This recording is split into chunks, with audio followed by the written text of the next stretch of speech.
Welcome to the bold analysis, ladies and gentlemen.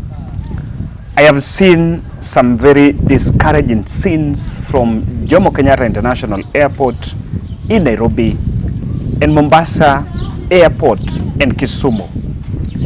These are scenes of police officers that have been deployed in the national carrier facility to try to quell the protests that is going on. The Kenya Aviation workers have been holding their ground and they've been asking the government to at least give them the finer details of the Adani JKIA takeover deal.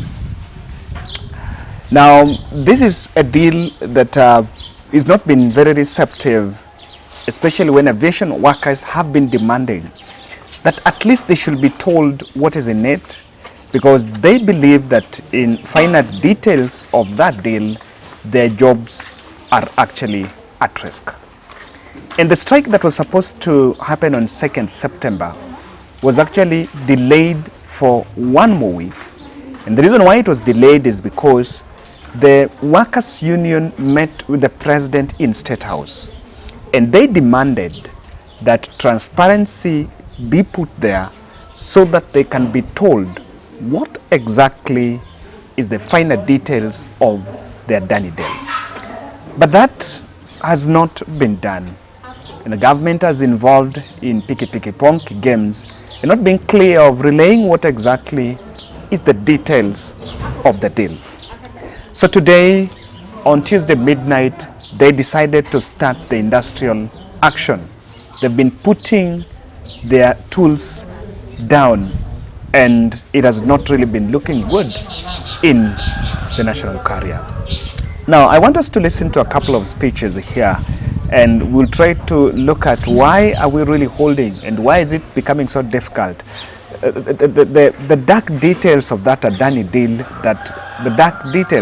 which are some of the secrets that government is blindly falling for Adani deal. I want to say that it is not true that probably the deal is bad. But if it is good, what is making it so difficult for government to engage in a very extensive public participation so that it's done to the satisfaction of all the stakeholders in that sector? It can be good, but if it is not good for all of us, then if it is good for all of us, then all of us should know what exactly is in the details. I have seen Francis Atwoli going to the airport and actually pointing out that the protest, it has reached there because the government has been hell-bent on listening to the plight of workers, and in fact is saying the minister has refused to pick calls or rather to engage other stakeholders. Strikes are reflected in our national constitution, and when the employer is not responding to the workers' needs in a programmed manner or procedural manner, workers are always left with no alternative other than going on strike. I personally, as Secretary General of Kotu, I tried to call the then minister, Honorable Murkomen, before when this thing started, with a view of trying to educate him or to advise him to meet the workers and explicitly explain this Adani issue to workers. Our ministers are arrogant. They don't take telephones. If they are taking telephones, they are taking telephones from businessmen or employers, and they disregard workers' calls. This is very dangerous. This is what has brought all about what is happening here now. But we are prepared. We are now leaving for a meeting, and we will be reporting back. But strikes in the airports or in any other enterprises are always there. Some few days ago, I was in one of the international countries, and all airlines workers were on strike, and the delays were as usual witnessed and so on. And we are urging our members to remain firm, to remain strong. They have our support. Yes. Until we report back on this particular issue. This was a very, very simple matter where the assurance to workers in writing that our members will lose no jobs and their jobs will remain protected by both government and as it is required by law. And that assurance alone, we wouldn't have been to where we are. But a lot of arrogance. The Adani issue is as if it is exclusive to management alone and government, and we cannot allow that. We are part and parcel of employment arrangements and workers' arrangements in every sphere of our life.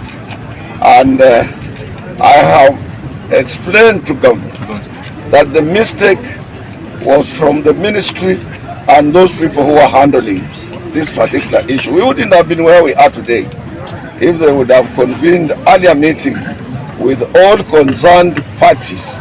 They always say stakeholders. A worker is a stakeholder number one, and nobody holds a stake for a worker because our stake is owned by a worker. So they would have had a meeting with the workers' organization, which is well led, has proper leadership, structures, and agreed, explained to workers. Somebody would have made presentation to workers. It is in our interest to have a modern airport. It is in our interest to have a second or a third runway here. We have been saying, we have been proposing to government that this airport is a cake airport. Wilson Airport should move here and build a modern airport. More than 60 years of independence, we shouldn't be having this old cake airport in this Republic of Kenya. And most of what have been government's priorities are always misplaced. And so that is what Atwoli was saying. Just previously, last night, or rather Tuesday evening before this strike started, one of the officials of the workers' union issued a press statement and was addressing the workers, outrightly telling them about their frustration in the hands of government, an attempt. They've given ultimatums, they've met with the president in person, but the final details of that has not been done, and even the minister in charge has not been coming out in public even to issue a press statement. Tuko na 99% of Kenyans. Siku ile mtafunga hapa, hata town center haitakuwa ikikamilika, hata city center haitakuwa ikikamilika, kwa sababu tunataka sisi kuoccupy JKIA kama wafanyikazi. Alafu generation Z na wao occupy Nairobi town. Wakipiga nduru Mombasa road, wakipiga nduru town, na sisi tuko hapa tunapiga nduru. Sawa sawa. Tunaenda kuongea na wale watu wa Kago kupitia viongozi wao, na tunawaambia tunafunga kuanzia PSY. Hakuna kitu kinaendelea kinamzima. Kwa hivyo hiyo uoga sijui uoga is to talk. We are fighting for our heritage. Hii nchi ni lazima tuikomboe. Yes. Na tunaikomboa na njia ya kusema kwamba sisi haturuhusu wa colony. And by the way, that you carry this home, you know, after the 30 years investment, they're asking for what we call 18% investment return. Hata mkeye ikirudishwa kwa wale watakuwa wako, sababu 30 years sio mchezo. 18% itakuwa ikienda na nyingi. Haibo. Miaka yote milele ile tunasemanga Kenya na Kenya. Kwa hivyo sisi sio wajinga kama wa Kenya. We are asking you this, my colleagues, and let me tell you this. We want to stage manage mothers of all, you know, mothers of all strike. Na watu ile kitu itafanya hata huyo Mwarabu anasemekana yeye ndio analeta pesa yake. Yes, hii kitu iko na UAE done, tunataka ajue hata sisi wa Kenya tuko na pesa. Let JKIA be allowed by the government. JKIA be allowed by the government to outsource money. Tutabeba hii title deed ya JKIA, tuombe pesa dunia ya JKIA, tuombe pesa nayo. Si tunaweza? Yes. Jana nilisoma kwamba JKIA iko na 11,555 acres. Hiyo ni land peke yake. Land, wacha na mbirudi. In a very strategic, the value of that land only we can get money hata kama ni African Bank, hata kama ni banki gani, tukiingia leo through Hafsa in UK, JKIA can be entrusted and be given the 246 billion. Hiyo ni pesa kidogo bwana. 246 billion wa Kenya wengi wako nayo. Lakini suturuhusu mkoloni ati anakuja kuberot, kuoperate na kutransfer. Sisi tunaambia serikali hivi JKIA, wacha huyo anakuja kundevelop, akuja kumberot na transfer, lakini mambo ya cooperate hataweza. Hakuna cooperate. Anatuoperatea nini? Anjenge tumulipe pole pole. Si ni ukweli? This is what we want. I want to tell you kuanzia sasa we are rolling down our strategy across all other stakeholders. Nyinyi mnaangalia the social media, Indian Congress inapiga Adani. Kweli ama uongo? Sasa sisi nani wa Kenya tunamkaribisha? Mkora. Sio mtu ni mkora. Semeni Adani ni mkora. Mkora. Kwa hivyo nataka mkae charged. Mimi najua mna sign off Friday, Saturday, mko hapa Sunday, si ndio? Tuko hapa na nyinyi hiyo siku tukiambia nyinyi tumefikisha hii maneno wapi. Kile tunataka kutuma ndugu zetu wa hizo viwanja zingine tuweze kufunga, wacha watume ndege Entebbe, Dar es Salaam, na hata hiyo ndoba yao warudishe huko watakuwa. Ile nilitegasia kwamba tulikubaliana hatutafanya mgomo weekend. Hakuna mgomo weekend. Tunataka mgomo iwe ya weekday. Kila mtu akiwa kwa ofisi. Ndio watu wasiseme sisi ni watu wa unasema ngapi? Watu wa business. Kila mtu atakuwa hapa. Na tutawashtukia kwa sababu hatupeani notice. Hakuna notice. Tuko hapo na mkae gangari, hakuna mtu atagusa nyinyi. Mkiguswa hivi dunia yote iko juu. We are fighting for what the cause. We must remain Kenyans. We must remain strong. Na kwa sababu sisi ndio wenyeji, ni lazima tutangulie tukiwa wa kwanza. Kwa hivyo nataka tu dakika moja tu 2 3 chamani aseme kitu, alafu tuambie nyinyi muende mpumzike, mtuachie. Sisi hatulali, tunachora na we will not be compromised. We will not get this from us. Sisi hatutaki machozi yenu, hatutaki damu yenu iturudie kwa vyovyote vile. Kwa hivyo we will not be compromised. Hiyo iwezekani, na mimi natangaza hivi likiwa lichoro, na kwa niaba ya Secretary General na wale viongozi wengine ambaye hatuko na yeye hapa leo, mimi nasema muwe na imani na sisi. Before they come for you, they will come for me. So we are fighting a worthy cause. Worthy cause. Nobody will intimidate you. Msiogope. Kwa hivyo mimi nasema Keni College ya Secretary General ako kazi mahali na kazi ya kushughulikia, kwa sababu yeye tuko na nyinyi usiku na mchana. Asante sana Joro. Comrades power. Comrades power. Sasa tuko hapa na wengine kuna mkutano yao ile. Tafadhali waita hao naona watapewa supervisor. Yeni hapo. Yangu ni machache. Kama vile ndugu Joro amesema, sisi tumeamua kufanya a different strategy. We don't want to apply a strategy to 2019. Right, 2024. In fact, The current transport CS, Chirchir, is only waiting for someone from parliament to go and speak about Adani. And you wonder whether is he even in the know? Does he even have the details of that deal? Or what is making it difficult for even the CS to handle it? And you'll understand the frustration by the aviation workers in this video. Now, government have had a couple of suggestions, a couple of plans they've put together. But those plans only make sense if people also buy in. I saw Esther Passaris was dispatched at the airport and was trying to defend that deal. Now, if you listen to those who defend the deal, they don't defend with substance. Those who are asking questions are asking questions. What about the security of the jobs? Give us the finer details of this deal, because JKIA is a public facility.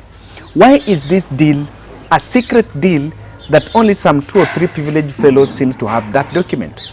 Who are the people that signed it? And those details are not really available. So that is what has been going on. And if you listen to the Passaris is defending, it is just blanket defense without coming out to speak about the real deal in the details. So I think my flight is supposed to be at noon. Kenya Airways to Johannesburg. I represent Kenya in the Pan-African Parliament. So we have a sitting starting Monday. So we are going early to prepare for the sitting accreditation, etc. So the flight is for 12 noon. I know there'll be a delay. Kenya Airways gave us the notifications that flights were delayed, but we should still come to the airport. I hope that we will be able to resolve the issues. I think this was a strike notice that was given, and I feel sometimes that as government, we need to be able to sit and discuss. I think Kenyans just, first of all, Kenyans have to understand what is it that the Adani group is going to provide. Now, I have actually been to Ahmedabad quite a number of times because that's where my husband goes for medical attention. And in Ahmedabad, the Ahmedabad airport has been done by the Adani group. And the first time I went to Ahmedabad 4 years ago, it was a very mediocre airport. Today, it's 1 5-star airport. All right, I've been to estates within Ahmedabad built by the Adani group. I think one of the biggest challenges that we have in this country and everywhere in the world is that when you have a tender of any sort or a partnership of any sort, and I've been a victim of that with my Adopt a Life project, or when you have an idea and you come in to try and get that contract, there are going to be many other people that want that contract. So I think what's important is that the government should come clear. And I mean, that's the reason why you have a government spokesman. Break it down so that people understand everything. So how much money is the Adani group going to put? Because I'm a parliamentarian, I'm not in the transport committee, and I want answers too. So I want to know how much money is the Adani group going to put into refurbishing the airport?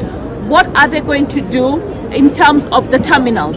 How are they going to take us? Are we going to have an airport as good as the one that we have in Dubai?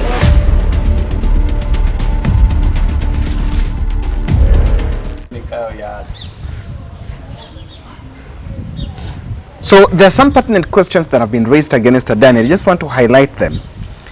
Costly burden taxpayers will bear if Adani JKIA deal flops. Adani will be compensated for losses due to court actions, protests, or unfavorable government decisions labeled as material adverse government actions, AGA. So they have created some insulations against this deal.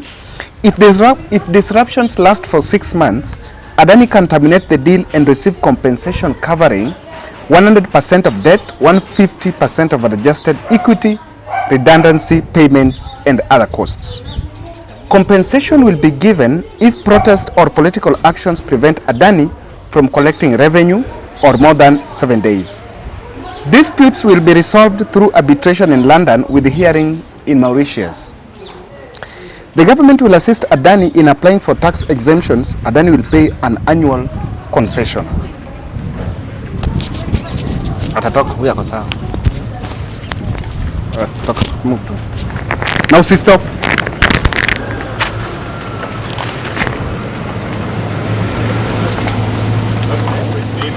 Aya, enda set up.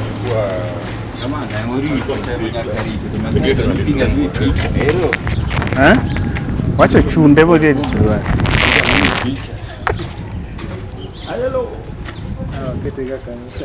Just temata position ile kanya kwa sawa hapo. Adani will manage airport operations and adjust charges every 3 to 5 years, expecting a 16% profit. The government will assist Adani in applying for tax exemptions. Adani will pay an annual concession fee of 50 million euros, increasing by 10% every 5 years. The government must ensure necessary permissions, manage environmental issues, and protect Adani from third-party claims. In events with civil unrest, revenue will be shared between the government and lenders, and Adani's fees may be waived. The airport is set to be transferred to Adani in November 2024, and if the deal is disrupted or terminated, taxpayers must bear substantial financial costs to compensate Adani. So this Adani is here to get all the benefits, and there seem to be so many problems in it. And I think that is just partly what has been raised. But what should also be fundamental to the crafters and the brains behind this Adani deal is carrying along the public with you.